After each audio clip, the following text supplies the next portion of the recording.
Yes बच्चों, dear fourth time Hindi का आज आपका पाठ नंबर मैं आज आपको बताऊंगा वो 16 नंबर पाठ है।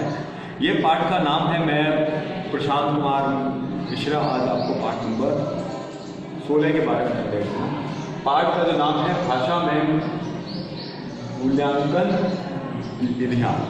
मतलब कि हम अगर किसी भी भाषा का परीक्षण करते हैं, उसकी जांच करते हैं, तो किन किन सोपानों और किन किन माध्यमों का हमको सहारा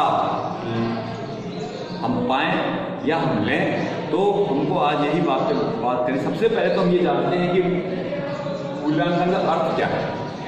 मूल्यांकन का शाब्दिक जो बताया है आपके पुस्तक में, मूल्य है ना, मूल्य मतलब होता है दाम, यानी उसकी वस्तु की जो कीमत होती है, प्राइस होता है, और अंकन का मतलब होता है जांचना, यानी कि जब हम किसी भी वस्तु के मूल्य की जांच जब हम करते हैं तो वह आपका मूल्यांकन होता है, यानी कि हम उसके मूल्य की जांच करते हैं। मूल्यांकन में क्या है कि हम वो आपके मूल्यों को जांचते हैं जो प्राध्यापक द्वारा,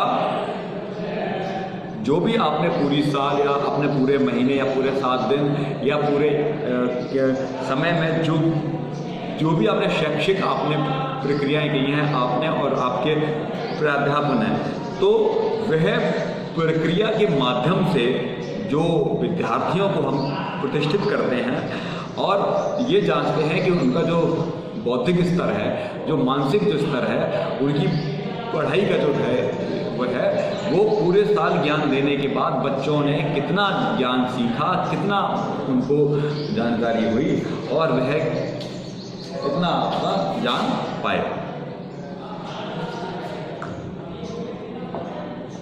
तो अच्छा, और सबसे बड़ी बात है कि आपकी एजुकेशन की जो फील्ड में मूल्यांकन से तात्पर्य उस प्रक्रिया से है। मतलब यहाँ पर हमारा जो फील्ड है एजुकेशन का, यहाँ पर आपके मूल्यांकन से अगर हम बात करें तो यहाँ पर तात्पर्य है कि यहाँ पर इस बात की जांच की जाती है कि एक पर्टिकुलर टाइम में, यानी एक साल के समय में ज्ञान की उद्देश्यों की पूर्ति कहाँ तक हुई है। मतलब मैं वही कहता था कि विद्यार्थी ने कहाँ तक ज्ञान प्राप्त किया है और बालक के व्यवहार में कितना परिवर्तन दिखाई दिया है और प्राध्यापक ने ये सब कार्य करने में कितना ज़्यादा आपका सहयोग दिया है। तो भाषा के ज्ञान में मूल्यांकन से तात्पर्य है कि प्राध्यापक ने जो भाषा संबंधी जो ज्ञान दिया वह कितना ज़्यादा आपका सार्थक रहा और उन परिणामों के बाद बालक ने क्या उपलब्धि पाई, ये सब बातों को स्पष्ट करने के लिए हमें मूल्यांकन का सहारा लेना पड़ता है। अच्छा, दूसरी बात क्या है कि हमको उत्तम मूल्यांकन की अगर हमें विशेषताएं पता करनी हो, कि हमको बहुत ही बेहतरीन मूल्यांकन अगर हम करना चाहते हैं तो कैसे कैसे हम उनको जांच सकते हैं। तो सबसे पहली जो आपकी जो हेडिंग इसमें है, पहला पॉइंट जो है वह है वस्तुनिष्ठता, यानी कि हम आपको बहुविकल्पी जो प्रश्न होते हैं हम उनको बहुविकल्पी के साथ, मतलब ये एक प्रकार की परीक्षा वस्तुनिष्ठ होनी चाहिए तथा अंकन में व्यक्तिगत पक्षों का प्रभाव नहीं होना चाहिए। मतलब हम क्या करें, बालकों की एक परीक्षा बहुविकल्पी है और स्वयं ही उनको उत्तर दें, में उसमें से जाँचें।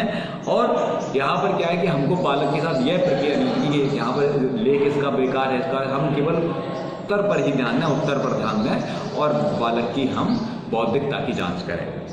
सेकेंड है विश्वसनीयता। ये उत्तम मूल्यांकन में विश्वसनीयता का गुण होना चाहिए। मतलब बच्चे को विश्वास रहे कि जो कुछ भी उसका जांचा गया है वह एकदम सही प्रकार से जांचा गया है।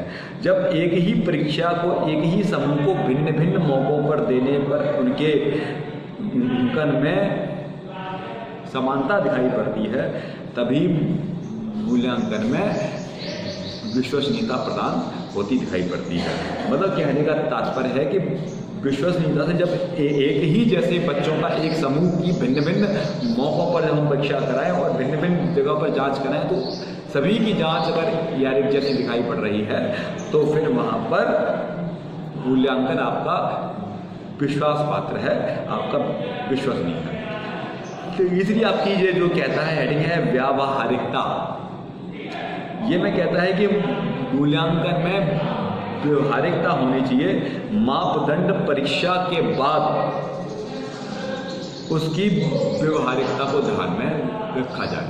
मतलब अगर आपका जो छात्र है आपसे कोई बदतमीजी भी दे दी है तो वह सब बातें आपकी परीक्षा के बाद प्राध्यापक उसको दिखाए, न कि वह उसके मूल्यांकन में उसके व्यवहार को ध्यान में करके से उसके मूल्यांकन में थोड़ी बहुत भी दोषपूर्ण उसको चेक करें।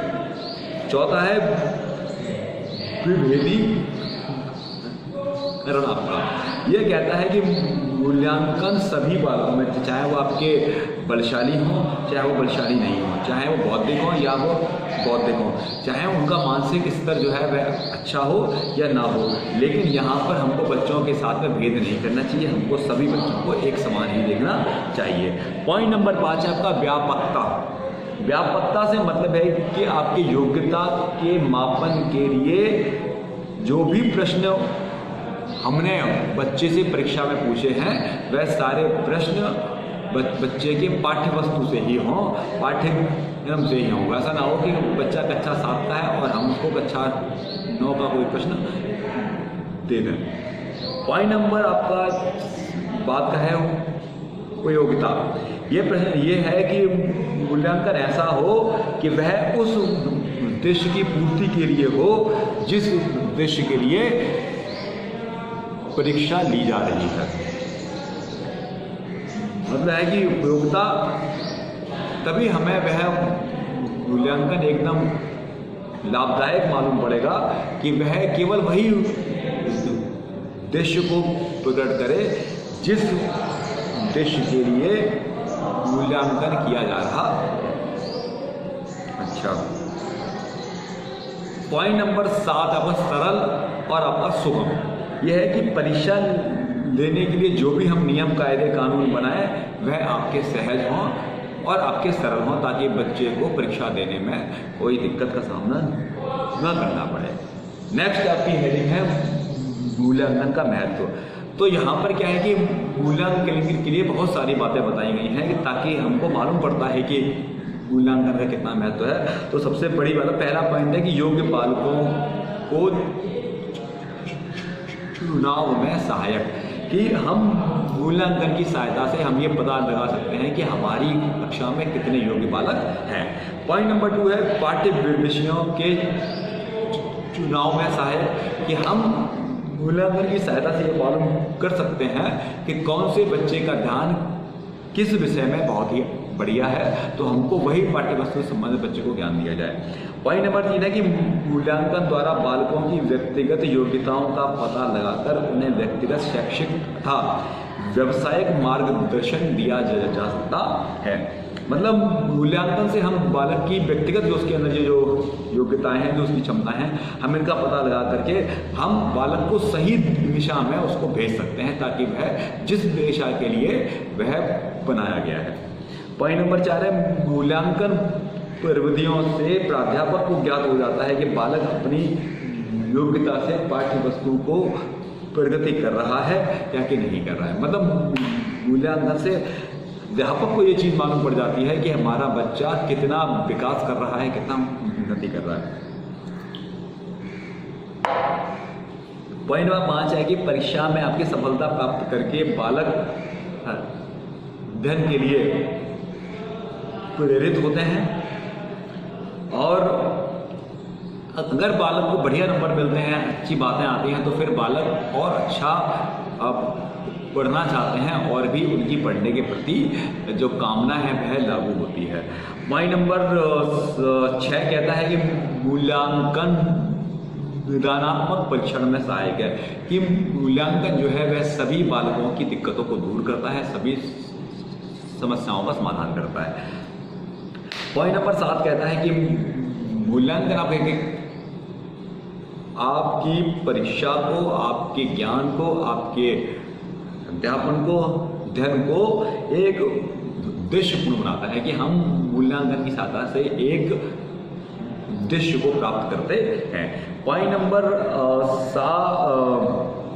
पॉइंट इसके बाद का 8वां कहता है कि मूल्यांकन की विभिन्न तकनीकों के प्रयोग से प्राप्त परिणामों के आधार पर प्राध्यापक अपनी शैक्षिक विधि के औचित्य अनौचित्य का पता लगाकर उपयुक्त विधि को अपना सकता है।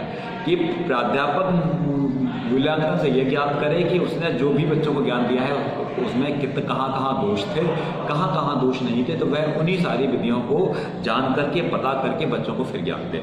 पॉइंट नंबर 9 कहता है कि मूल्यांकन द्वारा अध्यापक अपने कार्य की भी जांच कर सकता है। ये बात बिल्कुल सही है कि यहाँ पर दोनों का ही मूल्यांकन होता है, विद्यार्थियों का भी और प्राध्यापक का भी। प्राध्यापक इसलिए कि वह जो कुछ भी बताया है वह बालकों की कितनी पल्ले पड़ा है, कितना वो जान पाए हैं।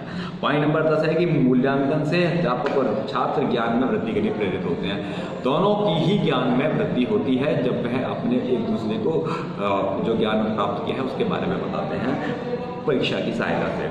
11 नंबर कहता है कि मूल्यांकन द्वारा व्यक्तिगत भिन्नताओं का पता लगा करके कक्षा के छात्रों की योग्यता के आधार पर वर्गीकरण किया जा सकता है। कि हम मूल्यांकन से जांच सकते हैं कि हमारा बालक विज्ञान में बहुत तेज है, कला में बहुत तेज है, और ये पता लगा करके हम बालक को सही विषय और सही उसको ज्ञान दे सकते हैं जिससे बालक का विकास संभव हो सकता है और उसको हम विज्ञान वर्ग, कला वर्ग जैसे विषयों में भी बांट सकते हैं। पॉइंट नंबर 12 कहता है कि मूल्यांकन द्वारा पाठ्यक्रम का परीक्षण करके उसमें संशोधन भी किया जा सकता है। कि हम मूल्यांकन से जांच सकें कि यार बच्चों के लिए कौन सा पाठ्यक्रम सही रहेगा, तो हम फिर मूल्यांकन द्वारा ये भी बच्चों को बता सकते हैं और सही पता लगा सकते हैं और पाठ्यक्रम को सही बना सकते हैं। पॉइंट नंबर 13 कहता है कि मूल्यांकन प्रक्रिया के माध्यम से शैक्षिक व्यूह रचना में सुधार और विकास किया जा सकता है तथा व्यर्थ के जो भी सीखने के जो स्रोत हैं उनको दूर किया जा सकता है। ठीक है, तो ये तो था आपका मूल्यांकन के लिए। नेक्स्ट आपका आता है मूल्यांकन के लिए आवश्यक बातें। तो जहाँ पर आपके जितने भी एजुकेशन के विद्वान हुए हैं वो 4 बातें कहते हैं। पहला पॉइंट कहते हैं कि मूल्यांकन आपका नियमित हो, कि हमको हर महीने तीसरे महीने में जगह जगह पर परीक्षाओं के द्वारा हम बच्चों को जांचते रहें। सेकंड पॉइंट कहता है कि मूल्यांकन कार्य निदानात्मक और उपचारात्मक हो, कि वह दोनों ही बातों को करे। वह एक तो दोष भी बताए और फिर उन दोषों को समाधान भी करे। पॉइंट नंबर 3 कहता है कि मूल्यांकन दिगम स्तर को प्रोत्साहित करने वाला हो, कि मतलब जो है मूल्यांकन जो सीखने का जो लेवल है उसको और ज़्यादा विकासशील बनाए। पॉइंट नंबर 4 कहता है कि शिक्षण में विभिन्न विधियों को प्रोत्साहन करने वाला हो, कि जो भी हम बच्चों को ज्ञान दे रहे हैं, जो भी हमारी विधियां हैं शैक्षिक विधियों को और ज़्यादा उत्साहित करें, उनमें जोश की प्राप्ति करे, भरे उनमें। अच्छा, नेक्स्ट आपका जो आपकी हेडिंग है वह है मूल्यांकन के उद्देश्य। तो मूल्यांकन के निम्नलिखित उद्देश्य हैं। पहला है कि बालकों के मानसिक विकास से क्षमताओं व सीमाओं का पता लगाया जा सकता है। ये हमने पहले भी बताया कि हम इससे बालक की मानसिक बौद्धिक योग्यताओं को पता लगाते हैं। पॉइंट नंबर 2 कहता है कि बालकों को शैक्षिक कार्य के लिए प्रेरित किया जा सकता है, कि हम बच्चों को शिक्षाओं के जो कार्य होते हैं वह कैसे करेंगे, तो हम बच्चों को ये भी उनको प्रेरणा दे सकते हैं। नेक्स्ट आपका कहता है कि अध्यापक की सफलता और सीमाओं का ज्ञान होता है, कि प्राध्यापक का ने जो ज्ञान दिया है वह कितनी लाभदायी है, कितना उसको कहाँ तक देना है, यह भी उनको इसके बारे में भी उनको जानकारी होती है। पॉइंट नंबर 4 कहता है कि शैक्षिक विधियों की उपयोगिता और कुशलता का भी मूल्यांकन किया जा सकता है कि यहाँ पर आपकी जिन जिन शैक्षिक विधियों से हमने बच्चों को ज्ञान दिया है, हम उनकी कुशलता को जांचें और उसके लाभ को भी बताएं।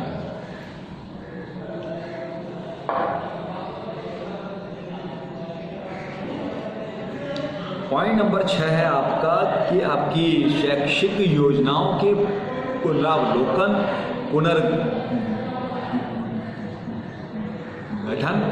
और वह समुचित विकास की दृष्टि से मूल्यांकन बहुत आवश्यक है। कि मतलब हम बालकों को पुनरावलोकन मतलब जितना भी पढ़ाया है वह बालक उसको फिर से देखेंगे, परीक्षा के लिए पढ़ेंगे और पढ़ करके परीक्षा देंगे, फिर परीक्षा देने में उनका मूल्यांकन होगा तो फिर से बच्चों का ध्यान जाएगा। तो यह समुचित प्रकार से बच्चों का विकास करता है। नंबर 7, मूल्य पाठ्यक्रम का भी परीक्षण किया जा सकता है कि हम मूल्यांकन की सहायता से पाठ्यक्रम को भी जांच सकते हैं कि यह कितना लाभदायी है। पॉइंट नंबर 8 है कि मूल्यांकन अध्यापक एवं छात्रों का मार्गदर्शन करने में सहायक है। कि मूल्यांकन की सहायता से अध्यापक और छात्रों का, हम दोनों का मार्गदर्शन कर सकते हैं। पॉइंट नंबर 9 कहता है कि मूल्यांकन से यह ज्ञात किया जा सकता है कि शिक्षा के उद्देश्यों की पूर्ति कहाँ तक हो रही है, कि हम जो भी अपने बच्चों को ज्ञान दिया है उन उद्देश्यों से शैक्षिक प्रगति कहाँ तक बच्चे कर रहे हैं या उनको हम कहाँ तक बच्चों को बता रहे हैं। तो आज के लिए मैं आपको इतना ही बताऊंगा। कल मैं आपको बताऊंगा कि मूल्यांकन की क्या विधियाँ हैं और हम इन विधियों की सहायता से कैसे मूल्यांकन को करें। अब तक आप लोग अपना काम करें, घर पर रहें, पढ़ें लिखें और वैक्सीन अभी नहीं बनी है तो महामारी के लिए सावधान रहें, मास्क पहनें, सैनिटाइजर से हाथ धोएं और अपने लिए सावधानी पूर्वक सभी कार्य करें। बहुत बहुत धन्यवाद आपका।